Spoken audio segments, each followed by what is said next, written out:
Ben Türk'üm, Türkmenim, Türk oğlu Türkmenim. Boyum soyum Oğuzlardan, Türk oğlu Türkmenim. Altaylardan Horasan'a, Türkmeneli yurdum benim. Halep ama Humus, Rakka, Bayır, Bucak, Bolan benim. Ben Türk'üm, Türkmenim, Türk oğlu Türkmenim. Asidikle Fırat, Habur, coşkun akan sular benim. Fatih, Yavuz, Sultan, Murat, şanım, ceddim, atam benim. Ben Türk'üm, Türkmenim, Türk oğlu Türkmenim.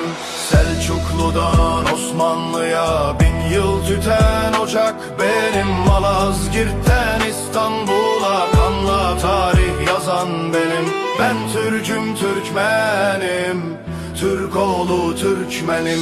Bölemezler vatanımı, şehitlerim ölmez benim. Sarıkamış, Çanakkale, destanların şahı benim. Ben Türk'üm, Türkmenim, Türk oğlu Türkmenim. Ay yıldızdır nazlı yarim, gök mavinin süsü benim. Şühedanın kanı rengim, şafakların alı benim. Ben Türk'üm, Türkmenim, Türk oğlu Türkmenim. Geçemez yurdumu düşman düşüm, daim siper benim. Hür yaşarım, hür ölürüm ülküm, kızıl elma benim.